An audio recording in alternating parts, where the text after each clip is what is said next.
I know you touched on it briefly Saturday, but obviously there's still been pictures from it Sunday and today. Just on Jed, Mickey, their interaction on the pitch at full time, was it just purely a sign of frustration rather than anything else? And have you held discussions since about it? Yeah, Mickey and Jet came into my office yesterday unprompted. Just said they want to say sorry for the situation. They didn't want it to look bad or disrespectful or all kind of perception you can get in this beautiful media world. So that was not their intention at all towards me or the team or the club. They were just frustrated with the performance, the loss, and the booing during the game. Well, Vic, I've seen you at many home and away matches, and you interact with the fans a lot as well, and you stayed on the pitch at full time. What was your thoughts at the end, and have you collectively spoken as a group of players after that defeat? Yeah, of course, we've spoken, and yeah, I think probably in some moments during the game well, probably when we are chasing, we need to be a little bit more cool heads, and probably if we have a little bit more help from some situation coming from the stand, it could be, of course, better, but we cannot control it. So at the end, of course, everyone was disappointed because we had already lost a London derby, so everyone was really frustrated, and we get the reaction of the fans at the end of the game. They can express their pain, and we were, of course, in a big pain situation. So that's across every stadium in the world, in Europe, in the UK. So we get the point. We were just disappointed for the result of the other night. Thomas first. Team news. Looked like we couldn't see Mo, Jed, or Lucas out there. Yeah, Lucas got concussion, which was probably pretty obvious from the footage. Big praise to the medical team because it's a tricky situation to be in when it's 2 minutes into a game and everything is on it. So well done to them because it's the players' health that's the most important thing. Jet and Mo got a knock. They could and should be available for tomorrow. And Vic, just a quick one for you. Just in that moment afterwards on the pitch after the final whistle, it looked like we could see you at one point almost like protecting Lucas. You were pushing him away at one moment and seemed to be doing that to the crowd. I'm just wondering if that was what you were doing, protecting him from something. Yeah, I think in every environment there are very good people and some are bad people. So probably got contact with one bad people. That doesn't necessarily say that everyone is bad people, but there are some bad people in every environment, and I had to protect him because he was a little bit, emotional in that time. I think is part of my little bit experience to do it, and we can discuss inside the dressing room and not do it outside. So that's it. Could I ask a question for both of you to answer, maybe Thomas first and then yourself, Vic? You're struggling at home this season, completely contrasting to the away form, and the home form predates you. I mean, I've just had a look, and in the Premier League at this stadium, Tottenham have lost 40 of 71 games or something like that, which is 41 of 70 games. In Premier League? In the Premier League. Yeah. Do you have any theories as to why it's difficult for the team to play in this stadium, to play at home? And I'd ask the same question afterwards of you, Vic, too. Of course, it's a relatively small sample for me to to look into, if I'm honest. So I think there's first and foremost we need to work very hard on keep adding performances, keep adding layers, keep improving. We work very hard on the training pitch, in meeting rooms and one-to-one actions, and I see a good improvement in the team in general. Of course, we're coming on the back of a bad performance. There's a big flashing light right now, so everyone have a little bit struggle to look past that and look at some of the very good performance we had this year as well. I also think it's it's fair to say that we coming off the back of in many ways a fantastic season, but also a tough season. And if anyone have said that we now have been 17 points after 10 games, unbeaten in Champions League. I don't know what we are, fifth. It doesn't matter where we are now. It's where we end in the end of the season. Everything's definitely not perfect, but there's a decent foundation, and then it's up to us to add layers. I think everyone would have taken that situation where we are in now in terms of 22 defeats last year and finished 17th. And Europa League is fantastic. Wow, but Champions League is different.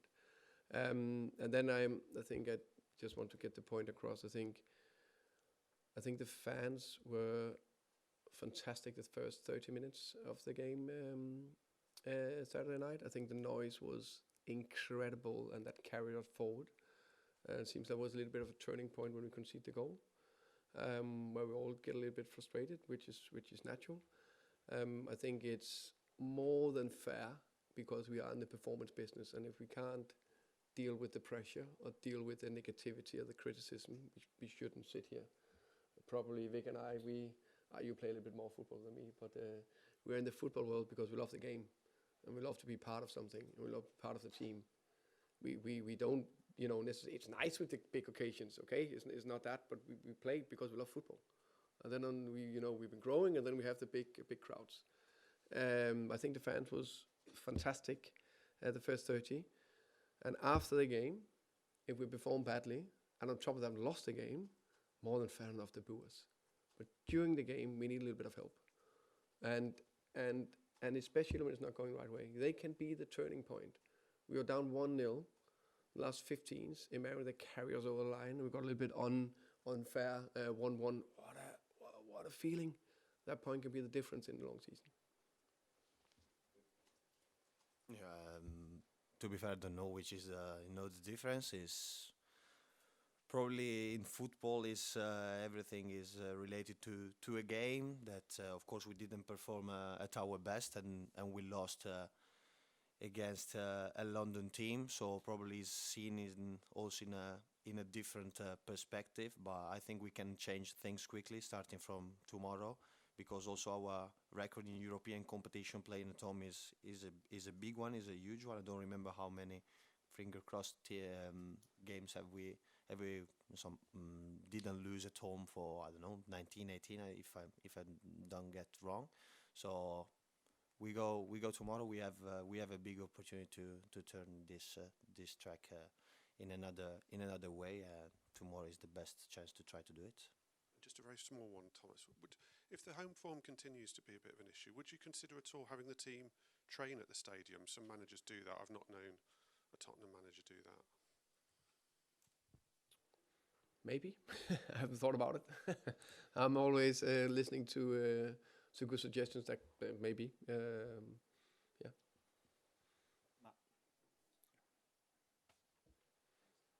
Just a quick one on Lucas Thomas. Is there a protocol that means he has to miss a certain number of games now? Yeah, he's out. He's out for the next 2 games. Okay. Yeah. And on home form, do you feel like there is a weight of pressure and expectation with performing for a crowd that demands a certain style of play, or is it more to do with teams that come and set up to frustrate? Yeah, I think there's different types of games. I think sometimes also because everything accumulating or adding a little bit up. So the number you game, of course, is not a fantastic number, and we haven't won home the last whatever games in the Premier League. Not too many. Completely different games. Some teams are very difficult to play against in that environment. Others a little bit easier.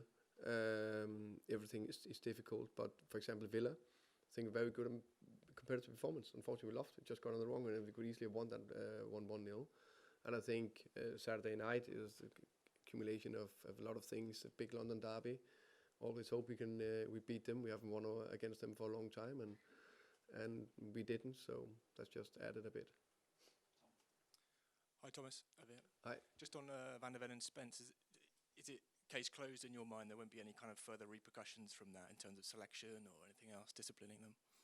For me? As in it's finished Yeah. from you? Yeah, 100%. I hope it was very clear what I said before. And just, I mean, on the style point, there's a sort of narrative, I think, that, you know, you're a defensive coach, you know, and a pragmatist, and, you know, you can tweak things, but maybe not such a front foot coach. Are you surprised about that, given your kind of record with Brentford in your career? I think it all depends on the narrative. Whose narrative is that? The journalist, or is it? I think fans. A few fans. I guess we have quite a few fans out there. So I guess the one who write on social media. I'm not on social media. I'm very aware that we haven't been free floating in some games. I think there's been definitely moments where it's been quite good. So something we work very hard on every single day. I think it's fair to say that every team I've managed, we've been able to score a lot of goals. Also a Brentford team with, how can you say, less on the paper, lesser players, creating a lot of top goal scorers, and convinced we'll do the same again here. Also think it's fair to say that we are working very hard on it. We are having players that do everything they can to, and it's my job together with the coaches to make sure they hit good relations and good structure and be confident. Thank you. Gentleman in the red, please. Thank you. Good afternoon, Thomas. This is a slightly strange question, but next month the Africa Cup of Nations will take place or begin in Morocco, and unusually it's not one that they wanted to host at that time of year. They actually wanted to host it in the summer, the European summer. And the end result is, because they did the Club World Cup, which was for the convenience of the few, shall we say, a lot of clubs are going to lose players to the Africa Cup of Nations in this winter. Do you think it is fair that you are affected by this, because you are going to lose at least one player to the Africa Cup of Nations for a month? Is that fair in this context, that Morocco didn't actually want to host it then, they wanted to host it in the summer? I think it is what it is. Like was Club World Cup in the summer, was African Cup of Nations. Most of the times it's been in December, January. We need to deal with it, and we will. So yeah, that's my take on it. Hi, Thomas. You spoke at the start of the conference about this beautiful media world that we live in. You said it with a smile, but I just wondered how you're finding the spotlight at Tottenham and, shall we say, the extreme nature of the reactions to performances. Of course, I sense there is a tiny bit more attention to everything, but that was the one thing I was 1,000% sure of that will happen. That will be different, and everything else been the same. 20 fantastic players and people that want to work in the same direction. Little bit tactical, technical, coaching, all that. This is the biggest difference. Very, very happy I'm not on social media. And the only reason why I sense there can be something with, or whatever,